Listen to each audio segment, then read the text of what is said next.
Hey everyone, it's Rhonda here from Nelson Soapery. Today I'm going to be making a really sweet soap. It's inspired by my daughter Emily that I always say she is a total fairy at heart. She loves anything adventurous, fairy-like, little fairy castles and so on. So let's get started with the soap. As this soap's going to be a fairy adventure soap, of course it needs a clever little gorgeous mushroom, so that's why I'm making these mushrooms. I decided to make them in blue because I didn't want them to be a traditional red. I wanted them to be really fun and just a little bit different. So anyway, we're deciding to do them in blue. For those of you that don't know, this is actually soap dough, and what soap dough is it's just literally your normal soap recipe. The only thing that you need to leave out of it is sodium lactate because you don't want it to get hard, and then you just wrap it in a plastic film and leave it in an airtight container for about 7 days, anything from 5 to 7 days, and you'll know when it's ready because it won't be sticky anymore. And then all you do is you're going to just roll it up into whatever you like. So for this I'm using the mushrooms.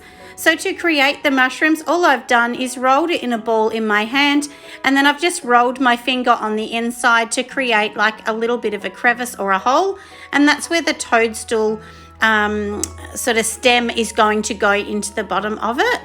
And the tiny little yellow bits on top, they're just tiny little bits of soap dough in a different color, which is in a yellow. They're in a yellow called Goldilocks mica, and that's actually from Sud Off in Australia.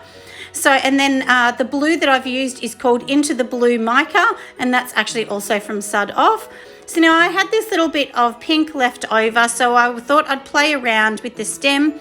To be really honest, I didn't like the pink once I'd started doing it, so I scrapped that idea and then I went to a different color, and I had a really nice color which was called Coral Chameleon, also from Sud Off. With their mica, and that's what I decided to use, so I'll show you that bit in a minute.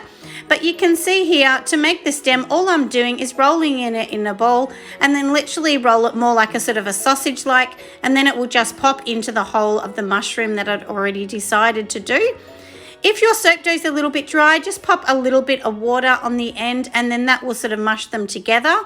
But it shouldn't be dry. Mine always has a tiny little sticky bit. It's not sticky, but it has a tiny little bit that you can see where it would adhere. And I'm sure you'll agree they look really adorable. So anyway, we'll go on to the next step and I'll be back in a moment. Alright, so I'm back again. I thought I would show you the last few that I'm doing just as a close-up so you can see exactly how I'm doing it. So like I said, we start with just your very basic round ball, and then all I'm doing is tiny weeny little little yellow dots, and you can see in my finger how small the yellow dots are. They're really tiny. And then you just press it in a little bit. Make sure you do press it, because if you don't, they'll just fall off. So you do want them to be a little bit, a tiny bit sticky, I guess. And like I said, if they're not, do add some water. And it just adds a really cute soap. And I do get lots of people when I go to the market asking me, they say, how do you create this? It's so amazing, you know, it's so different. I've just never seen soap like this. So it makes me, I guess, a little bit more unique when I'm at a market, because lots of people sell the basic soap, which is just the rectangle soap, and mine are a little bit different. So I guess that's my point of difference. But you know, if you want to make your company unique, find something where you're a little bit different to everyone else. And I just think that actually makes your product a little bit exciting. So anyway, hopefully that little bit has helped, but we'll keep going on. Like I said, making these. I'm going to be making 2 loaves, and then I will do a few bars, which are going to be my sample bars that I give away to lots of my customers. And they'll be really adorable. So yeah, I'm sure that you can agree how cute these look. I just love them. And my daughter Emily is going to be so in love with these because, as I said, she absolutely loves anything fairy related or mystical. So I'm sure that she'll like that. And next we will actually go on to starting to make the next bit. I am going to be making some stepping stones as well, because I just thought, what's a fairy garden without some really cute little stepping stones? So I'll come back in a moment and I'll show you exactly how I'm going to make those.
So we just finished off the last of these mushrooms, adding in the stems. Like I said, I did use this chameleon coral, which is from Sud Off, and I really liked the colour. I felt that the pink didn't match the blue enough, so this particular colour I think was really nice and muted. And now we will get on to the stepping stones that I'm going to make, but I will tell you with the stepping stones, I actually did make my own silicone mold. I often make my own molds. If you want to make your own molds, and it's really easy, honestly, it's easy. Just go back to one of my other videos and just watch how I've made the silicone mold with a product called Pinky Seal, which is really, really simple to use. And then you'll get the exact mold you wanted. I couldn't obviously get any little baby stepping stones, so I did have to make them. And I actually made them with the base of this was actually one of the candies. I don't know whether you've ever seen it, but in the 80s they used to sell rock candy. So that's what I've used to create the silicone mold. And all I'm doing now is using a different color in a soap dough that I had. This is actually a silver, also from Sud Off. I think it's actually called dark silver, but I will put all the links for you down below. And then all you do, the soap dough, is you push it into your silicone mold. Make sure it's tight in there. And then you just literally push it straight out within a couple seconds. And you can see how cute that looks. And I will spray this with some biodegradable glitter that I have, which is like in a silver dusting, because every fairy needs lots and lots of gorgeous glitter. So I'm sure that you can agree. Look how cute these look. I mean, they're so adorable. I sort of, you know, often when I have something in my mind of what I'm going to create, I do have in mind, I don't draw a picture. I honestly just to figure it out as I go along, because I like to keep you know, my creative juices going, I guess you can say, until the end. But I did think maybe I would put some Russian piping on this. I did sort of think of doing some grass at the bottom, but then I thought, well, how about I just do some Russian piping in green and make it look a little bit more unique, because I use Russian piping quite a lot. But anyway, I'll let you watch this little bit and I'll come back to show you the next bit.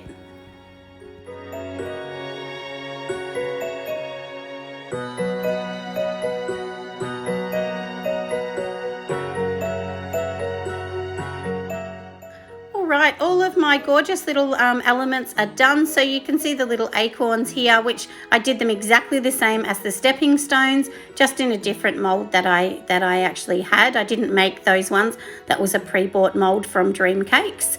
And then I'm using this really, really beautiful scent that you can see here. This is actually from Pure Candle Supplies, but I'll leave all the links, like I said, once again. And now all I do is I'm going to do my first layer. So this one I decided it's going to be mostly white with a little bit of interest in the middle, which I'll do in blues and greens to match my little mushrooms and my full design. So with this particular soap, you can see that my bucket is rather full. So to make it more white, I have added titanium dioxide, and that is a water-based one that I use. And it mixes really easy in. I actually put it in a bottle, but you'll see in a minute I made such a mess because I actually did spill the titanium, which is very annoying, but the bottle I've got isn't very good, so I'll need to get a new one of those. And I often use this little cheap blender at home just to show you that you can use a $10 real cheap little blender. It really doesn't matter. You don't need a fancy one. You can still make soap, and I make thousands of bars of soap a year. So whether it's an expensive one, I do have an expensive blender at my warehouse, but you can see here that, yeah, I can easily use that one. So I'm just going to be pouring it off into a couple jugs and then decide what I'm going to do from here. So like I said, I will start off with my white base first at the bottom, and then later on I am actually going to be mixing some blues and some greens. So the bottom layer, like I said, is totally white, and then I will actually mix my colours. So this is the middle layer that I'm doing now, and this layer is the one that has a lot of interest, I guess. So what I'm using is a mica called Into the Blue, and then I'm also going to be using a green mica as well. So the green mica is a really light kind of colour, and it's called Spring Green, and that one is from Sudoff. Once again, I really love their micas. I try and stick to companies that I know and trust. And these are all cosmetic grade, and these are all certified micas as well. So we only use certified products. And then the last one that I'm going to use is one called Cambridge Blue. And I really do love this Cambridge Blue. This one's from Aussie Candle Supplies. Once again, it's a certified cosmetic grade product, and it is just so beautiful. But once I put it in there, I decided that it was a little dark, so I did add some titanium white as well to this to try and, you know, make it a little bit lighter, because I just didn't want it to be too crazy. So anyway, as you can see, I'm mixing my three colors up here. I've already got my white that has already now been poured into the base of my mold. So with the white, I've probably done it about 3 to 4 centimeters high at the bottom, and then I'll do the same at the top, maybe more at the top actually, and then in the bottom, in the middle section we'll do several centimeters in these gorgeous little colors. So I just make sure that all the colors are 100% mixed in. And then, like I said, I did actually decide to add in this beautiful fragrance from Pure Candle Supplies. And it is just such a nice one. I just really, really loved this particular scent. So I'm sure that you'll love it as well. And it kind of has like a berry and a bit of a green kind of theme to it. So I can't remember the name offhand. But anyway, I will actually let you know what that is in the description below. Actually, I found it. Here you go. So it's called Pink Daisies and Goji Berry. So it's really, really lovely, and it suits this amazing. So now all I'm doing is I'm going to just do a little bit of a pot swirl. So I've just added all of the darker colors, which is the Into the Blue and of course the Spring Green, and I'm adding that into the Cambridge Blue straight into the pot. And then I'm literally just going to be pouring it over the molds, because I just think it will make it look really beautiful and just add that real little spark of color, you know, that we all need. So, and it will match everything beautiful. So anyway, I'll let you watch me pop it all in. You don't need to hear me talk and keep going on. So I'm sure that you will agree it's looking amazing. I'm so excited to see this one come out and give this to my daughter Emily. All right, I'll be back in a moment.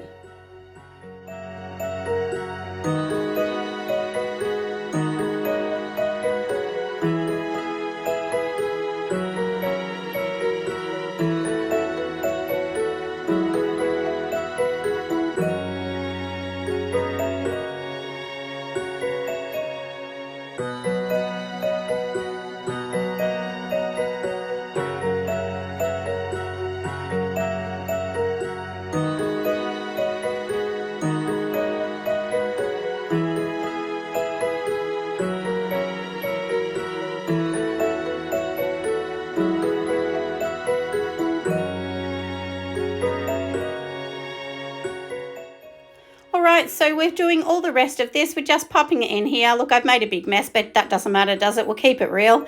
And then after this, all I've done is add another layer of white, and then I did pipe with Russian piping in green. Unfortunately, my camera died halfway through, and I'm so sorry, but I did not get the end of it, but I'm sure you'll get the idea of exactly what I'm doing. So now I'm just going to be cutting the soap. I did think, oh, should I pop this video on here or not, because I missed the last bit, but I thought you'd love to see it because it really is a gorgeous little soap. I'm really, like I said, just loving this one. And you will see all of the little mushrooms on here and all of the Russian piping. So if any of you are stuck on Russian piping, I do also have a video on Russian piping, but I will do another one as time permits. I do have lots of other videos lined up to come, but for now, like I said, this is the one that I'm showing you. So we're just going to cut all the bars. This is about 24 hours later. My recipe is not a super hard recipe. I don't use a massive amount of coconut oil to make it really hard. I don't use animal fats in mine because my customers just don't want that. Most of my soaps are actually vegan. I don't advertise that, but they actually are, unless I add the milk powder in, and I don't add beeswax or anything. So then, of course, that stays vegan. But like you can see, it is looking really cute and just so darling. But like I said, I will actually show you some more pictures at the end, and then you'll be able to see exactly how sweet it does look. I hope this video has helped you to create something really creative and just darling to look at, because, you know, eye appeal is buy appeal. That's what people actually do buy. So if people come to a market and see your products, they really do want to see something different and unique. I used to go to the markets just as a customer walking along, and I wanted to find something different that I couldn't find anywhere else. So if you do something different, I'm sure your customers are going to love it. Whether it's something as busy as this, or whether it's just a soap that has lots of colours in it, people will really be attracted to that. But make sure it's obviously your target market, and this is my target market. So but anyway, I'm sure that you can agree. Look how sweet this looks. It is just absolutely gorgeous. I really love it. And anyway, hopefully this video has helped, like I said, and I'll come back later.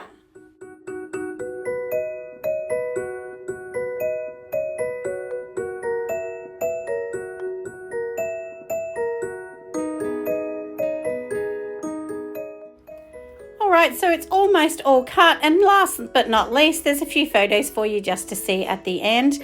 But I thought I'd let you know this is going to be a part of my Fairy Adventures collection. I'm going to be doing over the next 2 months quite a few soaps that will come into this mystical fairy, you know, just a beautiful, sweet, glittery type soap collection. I don't often do collections, but I just thought this came out so well that I might do some collections, and in that collection, of course, will have to be unicorn. So I think that may be my next look. But anyway, I'll leave you to have a look at this. And if you so wish, please do add on us to your subscriptions if you would like to see more of our videos. We do try really hard to bring you some amazing content, and we also do add the recipes, and you are more than welcome to use them, whether it's just for yourself or whether you are selling the product. We really honestly do not mind at all. If you choose to use our recipe, we're actually quite flattered that you think it's worthy of your use. Anyway, we'll see you next time. Have an amazing day and stay safe. Bye.